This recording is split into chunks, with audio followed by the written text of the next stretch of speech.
ഇവൻ ആരാ വിളിച്ചത്? എന്നാരാ വിളിച്ചതെന്നോ? ഞാൻ പല തവണ പറഞ്ഞിട്ട് സൈൻ ആയിട്ട് ഞാൻ ഇന്റർവ്യൂല് വരില്ല. റീസൺ പറയാം. ഞാൻ ഒരു പടത്തില് ഞാൻ ഡയറക്ട് ചെയ്യാൻ ഞാൻ വിളിച്ചു. അത് എനിക്ക് ഡേറ്റ് തന്നില്ല. ഡേറ്റ് തന്നില്ല. ഡേറ്റിങ്ങിനല്ലോ.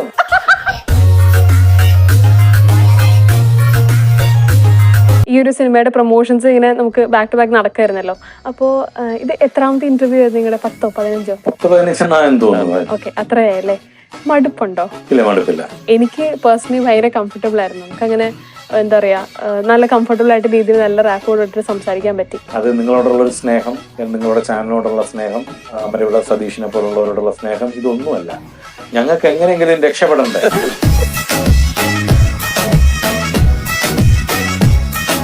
കണ്ടപ്പോ ഇല്ലെങ്കിൽ എല്ലാവരും പറഞ്ഞെന്ന് പറഞ്ഞാൽ പുള്ളി തമിഴനാണോ തെലുങ്കനാണോ കന്നഡക്കാരനാണോ ആരാണെന്നൊന്നും ഒരു പിടുത്തമില്ല. പക്ഷെ ഗംഭീരായിട്ടുണ്ട്, ആള് ഗംഭീരായിട്ടുണ്ട്. ഇനി അടുത്ത നായക ലെവലുള്ള പടങ്ങളായിരിക്കും. കാരണം ആരാധകരങ്ങ് കൂടി, അതിനുശേഷം ഒരുപാട് ആരാധകരെ കിട്ടിയില്ല. പിന്നെ അതെല്ലാം ഇല്ലാതാക്കിയത് എപ്പോഴായിരുന്നു?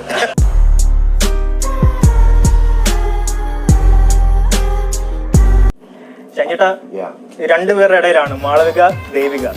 ഈ രണ്ടുപേർക്ക് ഒരു പ്രത്യേകത ഉണ്ട്. എന്താണെന്നറിയോ? എന്താണ്? രണ്ടുപേരിലും കായുണ്ട് അല്ലേ? മാളവിക ദേവിക അല്ലേ? ഓക്കെ.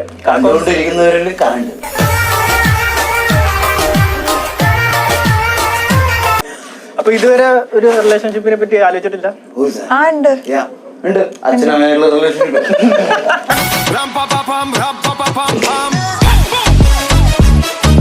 ലാൽ സാർ ഇപ്പൊ ലിറ്റിൽ ആർട്സിന്റെ പ്രൊമോഷൻ വന്നേക്കുന്നു. ഒരുപാട് സന്തോഷം.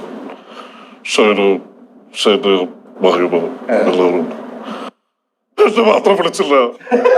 അതിലൊരു വീട് വേണോ?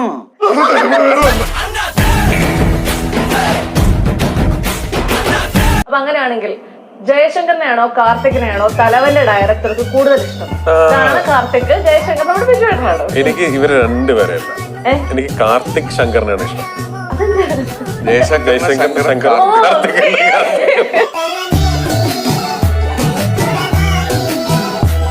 എനിക്ക് ആദ്യത്തെ സിനിമ കണ്ടപ്പോൾ വീട്ടുകാരുടെ റിയാക്ഷൻ ഓർമ്മയുണ്ടോ? ഇല്ല, ഓർമ്മയില്ല. അങ്ങനൊന്നും പറയല്ലടാ, എന്തെങ്കിലും എങ്ങനെ പറയാ? അറിയാത്ത പണിക്ക് കൊല്ലടാ മോനെ എന്ന് പറഞ്ഞായിരുന്നു. ഇല്ലില്ല, അത് വീണയുടെ ഇരിക്കും.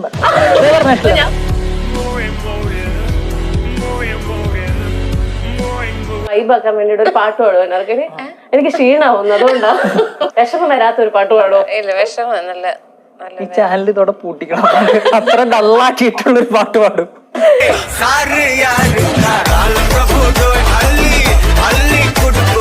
ചേച്ചി, ഇക്കച്ചിയുടെ ഒരു പടത്തിന് കോമ്പറ്റീഷൻ കൊടുത്തോണ്ടല്ലോ മന്ദാകിനി വരുന്നത്. അപ്പൊ ചേച്ചി അത് എക്സൈറ്റഡ് ആണോ?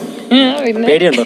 പേടിയാണ്. എക്സൈറ്റ്മെന്റിന് ഉറപ്പായിട്ടും ആ സിനിമ കാണാനുള്ള എക്സൈറ്റ്മെന്റ് ഉണ്ട്. പക്ഷെ പേടിയുണ്ട് ഉറപ്പായിട്ടും. കാര്യം കണ്ടിന്യൂസ് ആയിട്ട് കുറെ ഹിറ്റ് അത് പറയാൻ പറ്റത്തില്ല, കാരണം ഇപ്പൊ ഇറങ്ങുന്ന എല്ലാ ഹിറ്റ്. അതെ, അതിന്റെ ഇവിടെ മന്ദാകിനി ആരും ശ്രദ്ധിക്കണം പ്ലീസ് എന്നൊക്കെ. അതിലിപ്പോ ഒരു പടം ഹിറ്റ് ആണെങ്കിൽ തന്നെ അത് നല്ലതല്ലേ? ഇപ്പം ടെർബോ ഭയങ്കര ഹിറ്റ് ആണെന്നുണ്ടെങ്കിൽ, തിയേറ്റർ ഫുൾ ആണെന്നുണ്ടെങ്കിൽ ആളുകൾ എന്തായാലും മന്ദാകിനി കയറുമല്ലോ.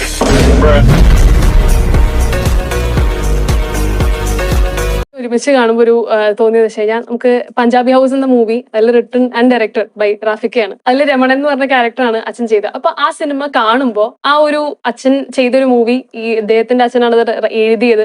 അപ്പൊ അതിന്റെ ഒരു കൗതുകം നിങ്ങൾ തമ്മിൽ എപ്പോഴെങ്കിലും ആ ഒരു ഡിസ്കഷൻ ഉണ്ടായിട്ടുണ്ടോ? ആ ഒരു പണ്ടത്തെ സിനിമകളുടെ ഒരു ഉച്ചക്കൊക്കെ ഉണ്ടായിരുന്നു. അത് തന്നെയല്ല, കളിയാക്കിയതല്ല, ഞങ്ങൾ കാര്യമായിട്ട് പറഞ്ഞു.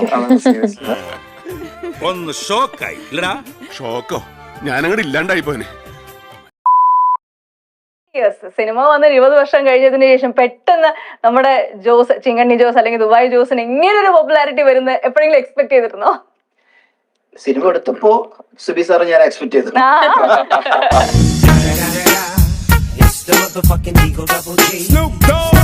இல்ல ஆக்சுவலா ஒரு மம்முட்டி சார் வந்து ஒரு இன்டர்வியூ எடுக்க போனோம். அப்போ முதல் அவருடைய கேரக்டர் எப்படின்னா, அவர் பண்றது கரெக்டா, ஆனா வந்து அதை கொஞ்சம் ஹார்ஷா சொல்லுவார். இவரோட கேரக்டர் இப்படி இருக்கு சொல்லி ஒரு இன்டர்வியூ மாதிரி ஒண்ணு நான் வந்து அதை வேற ஸ்கிரிப்டா அப்படி மாத்தி பண்ணோம். அது 3வது கொஸ்டின். நடிகர் திலகம் சிவாஜி சார், அவர் நடிப்பு எல்லாருக்குமே தெரியும். அவர் நடிப்பை பத்தி சொல்லு. பரவாயில்ல அப்படின்னு. கடைசியா ஒரே ஒரு கேள்வி சார், நீங்க எவ்வளவு பெரிய ஒரு ஸ்டார், நீங்க வந்து நினைச்சா பெரிய பெரிய காஸ்ட்லி சிகரெட்ஸ் எல்லாம் பிடிக்கலாம், நீங்க ஏன் சார் பீடி பிடிக்கிறீங்க? Good question. சிகரெட் ஸ்மோக்கிங் சின்சியர் ஹெல்த்னு போட்டிருக்கானே தவிர பீடி ஸ்மோக்கிங்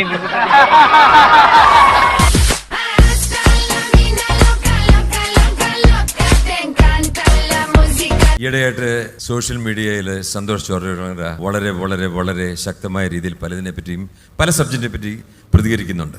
തനിക്ക് ശരി എന്ന് തോന്നുന്ന എന്ത് കാര്യവും ഒരു പേടിയില്ലാതെ ഉറച്ചു വിളിച്ചു പറയുന്നുണ്ട്. ഞാൻ അപ്രീഷിയേറ്റ് ചെയ്യുന്നു. നമ്പർ 2, എനിക്ക് ഇങ്ങനെ എന്തെങ്കിലുമൊക്കെ ചെയ്താൽ കൊള്ളാം, സമൂഹത്തിൽ തെറ്റായ പ്രവണത പലതും എനിക്കും വിളിച്ചു പറയണമെന്നുണ്ട്. പക്ഷേ താങ്കൾക്ക് എനിക്ക് തരാൻ പറ്റുന്ന അഡ്വൈസ് എന്താണ്?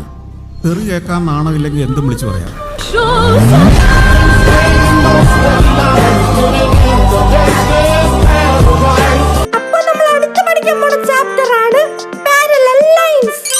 പാരലൽ ലൈൻസാ ഒരേ സമയം 2 ലൈന് സെറ്റാക്കാൻ പഠിപ്പിക്കണ ചാപ്റ്റർ ആണെന്ന് തോന്നുന്നു. ഡേയ് മണ്ട, ഇത് മാർവലിലെ പാരലൽ വേൾഡ് ആണ്. അപ്പം എനിക്ക് തോന്നുന്നു നമ്മള് 2ാമത്തെ വട്ടം 3ാമത്തെ വട്ടം. So welcome back. നമ്മൾ ആദ്യം പക്ഷെ ഞാൻ കണ്ടിട്ടുണ്ട് വേറൊരു മൂവിയുടെ പ്രൊമോഷൻ ഒന്നും, പക്ഷെ ഇത് നേരത്തെ വന്നേ.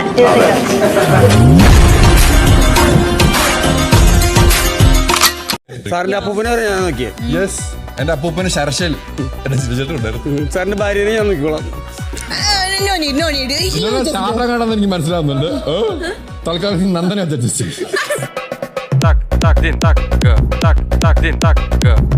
തോമസ് കുട്ടി ഇവരായിട്ട് ആരൊക്കെ കാണും എന്നാണ് ഞാൻ ചോദിക്കണേ. ഓക്കെ, തോമസ് കുട്ടി, അപ്പുകുട്ടൻ, ഗോവിന്ദൻകുട്ടി, മഹാദേവനായിട്ട് ഇവരിൽ ഇങ്ങനത്തെ ആൾക്കാർ വന്നു കഴിഞ്ഞാൽ രസം ഉണ്ടാവും തോന്നിയത് ആരൊക്കെ ആയിരിക്കും? ഞാൻ തോന്നിയിട്ടില്ല. ഞാൻ ഇനി ഒരു ക്വസ്റ്റ്യൻ ചോദിക്കാം. ഇത്ര നേരൊക്കെ എന്താ ചോദിച്ചത്? അയ്യോ, ജയറാമിന്റെ കല്യാണം. ഓക്കെ, കല്യാണം. അതിനെന്തെങ്കിലും മെമ്മറീസ് ഉണ്ടാവും നിങ്ങൾ ഒരുമിച്ച്?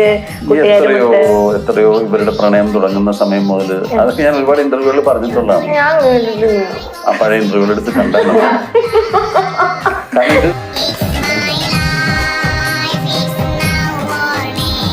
സൗന്ദര്യത്തിന്റെ രഹസ്യം ചോദിക്കേണ്ട ഒരു കാര്യമില്ല. നിങ്ങളൊക്കെ ഭയങ്കര സുന്ദരികളല്ലേ, നീ എന്ത് രഹസ്യം അറിയാം? അല്ല മമ്മൂക്ക, ഇത് മൊത്തം മേക്കപ്പാ. മേക്കപ്പ് ഒക്കെ ഭയങ്കര പ്രശ്ന.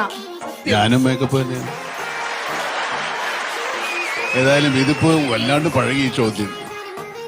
എന്നാലും മമ്മൂക്കയുടെ ഈ ഒരു ചിരി ഉണ്ടല്ലോ, ഏഷ്യാനെറ്റിന്റെ ചിരി ആഘോഷിക്കുന്ന വേദിയിൽ, അതൊന്ന് കാണാൻ വേണ്ടി ഞങ്ങൾ ചോദിച്ചതാ.